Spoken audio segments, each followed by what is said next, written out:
اسمع معايا كده الصوت ده. عمرك فكرت إزاي في أصوات معمولة بالذكاء الاصطناعي بتطلع شبهنا بالظبط؟ فيها الروح والنفس والضحكة كمان، ومستحيل تحس إنها روبوت. بص، الموضوع مش سحر، السر كله في كلمة واحدة: المشاعر.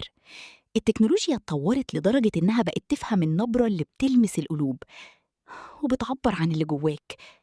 والسؤال هنا، يا ترى الآلة هتعرف تقلد صوتك أنت بالذات؟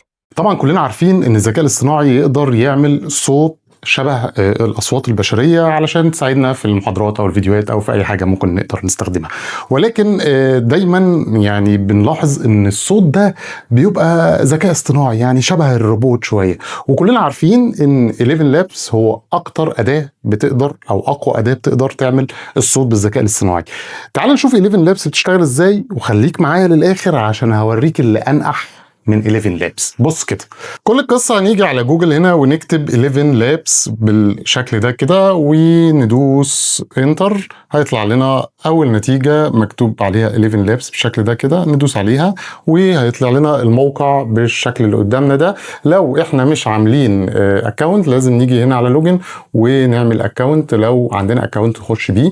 خلنا كده على 11 لابس، بيفتح لنا الموقع بالمنظر اللي احنا شايفينه كده. عشان نعمل صوت نيجي هنا على تكست تو سبيتش. تكست تو سبيتش هندوس عليها، هتفتح لنا الصفحة اللي قدامنا دي في مجموعة اعدادات على اليمين، وفي جزء كده هنكتب فيه نص هنا على اللي في النص ده. هنيجي هنا ونكتب النص اللي احنا سمعناه في اول الفيديو، نفس النص اهو. عمرك فكرت ازاي اصوات معمولة بالذكاء الاصطناعي؟ تمام. ونيجي نختار من هنا الاصوات. احنا هنا اخترنا اللغة، خليناها عربي عشان يجيب اصوات عربية شوية. وانا اخترت الصوت اللي هو غايدة ده، يعني بنت عربية شوية، فاخترتها كده بالشكل ده. وهنيجي هنا نعمل جنريت سبيتش عشان يولد لنا الصوت اللي احنا كتبناه بالذكاء الاصطناعي.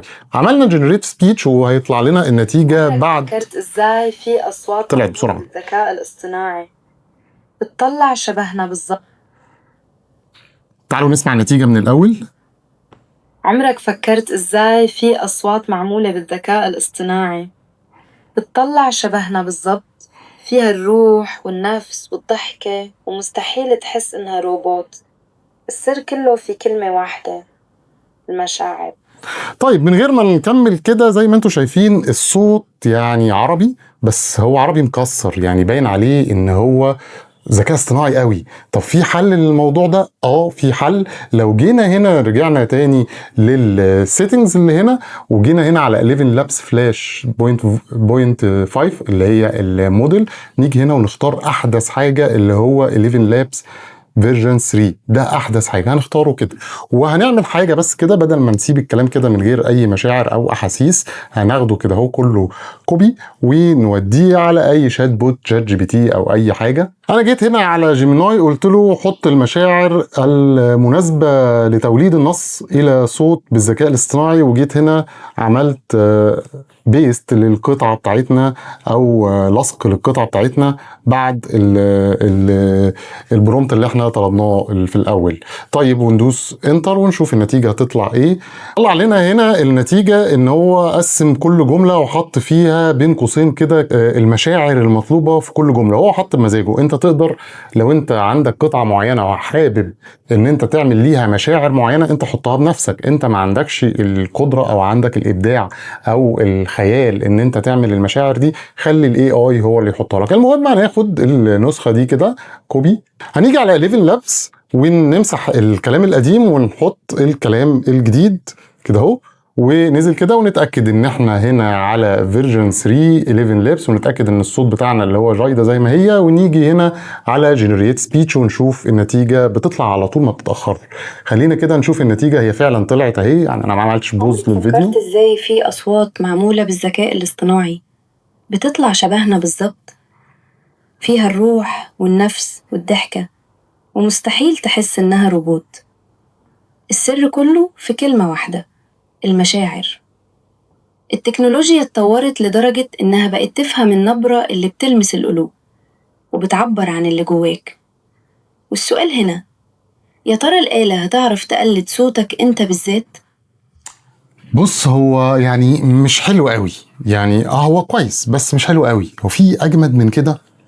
طبعا في اجمد من كده. تعالى بقى نجرب اداة تانية خالص اللي انا قلت لك عليها في الاول انها انقح من 11 لابس، وهي الاداة دي اسمها، تعالى نشوف، تعالى كده نفتح جوجل ونكتب هنا جوجل AI ستوديو جنريت سبيتش زي ما انا كاتبها كده، ودوس انتر. هيطلع لنا اول خانة او اول لينك هندوس عليه وهيطلع لنا المنظر ده جوجل AI ستوديو في الجزء اللي هو بتاع توليد الأصوات. هنيجي نختار أي واحدة منهم من هنا كده، ونيجي نشيل النص اللي موجود ده ونحط النص اللي احنا كنا خدناه من الذكاء الاصطناعي بالظبط، هو اللي احنا حطيناه في 11 لابس. وندوس، قبل ما ندوس خلينا نيجي هنا الأول على مور سيتنجز، ونيجي هنا على السبيكر ننقي احنا عايزين صوت ايه. مثلا عايزين صوت راجل. What idea do you want to bring to light? What sparks your interest? دي الأصوات اللي موجودة. What's a skill you'd like to develop? Ready to make something amazing? أنا هاخد أول صوت اللي هي صوت البنت اللي هي طلعت لنا في الأول دي. وخلي بالك إن في هنا كمان نقدر نتحكم في دي، نخليها يعني طريقة الكلام هتبقى عاملة إزاي، نقدر ننقي منهم. ومش بس كده، كمان نقدر نتحكم في سرعة الكلام اللي هو يعني ناتشرال ده طبيعي، رابيد فاير ده اللي هو بيتكلم بسرعة، وهكذا. تقدر تتحكم في كل ده. وبعد كده تقدر تتحكم كمان في المشهد، وده المكان اللي انت بتصور فيه. يعني انا مثلا خليته وهكتب فيه كده استوديو تسجيل احترافي مغلق مع عزل تام للصوت الخارجي وهدوء كامل. ده المشهد، ده المكان اللي انت بتسجل فيه الصوت. اما بقى السامبل كونتكست اللي هو طريقة الكلام نفسها، وانا كتبت حاجة برضو من عندي بمساعدة الذكاء الاصطناعي: صانع محتوى يتحدث بعفوية وهدوء وقرب شديد من الميكروفون كأنه يهمس لصديقه بالعامية المصرية. تعالى كده نجرب بعد ما عملنا كل الاعدادات دي كده وندوس رن. عقبال ما النتيجة تطلع، عايز اقول ان كل اللي احنا عملناه ده فري، مجاني جدا. هو يعني سواء 11 لابس او جوجل AI ستوديو، فدي اكونتات متاحة للجميع. تقدر تخش تعمل اكونت وتسجل تعمل اللي انت عايزه، بس طبعا بحدود يومية، يعني كل يوم بتديك مجموعة دقايق كده تقدر تشتغل بيها. طيب السؤال التاني اللي بيجي لي كتير: هل ده موجود على الموبايل؟ الكلام ده كله نفس الخطوات اللي احنا بنعملها دي تقدر تعملها على الموبايل من على البراوزر بتاع الموبايل، سواء انت بتستخدم جوجل كروم او ايا كان انت بتستخدم ايه، هتعمل نفس الخطوات دي. لكن مفيش ابلكيشن، يعني مفيش ابلكيشن كده سحري نخش نداونلوده ونقول له الكلام ده فيطلع لنا بالشكل لان الحاجات دي دايما معظم ادوات الذكاء الاصطناعي المتقدمة بتبقى عن طريق الكمبيوتر. اما بقى ازاي الذكاء الاصطناعي يتعرف على توليد الضحكة والهمسة والنبرة، وبيعلي صوته امتى وبيوطي صوته امتى؟ زي ما قلنا السر كله في المشاعر اللي هي بين قوسين. بنكتب كل جملة بتتقال ازاي، عايز تكتبها بالعربي، عايز تكتبها بالانجليش، وتخلي الاي اي هو اللي يعدلها لك. كل ده تقدر تعمله بمزاجك.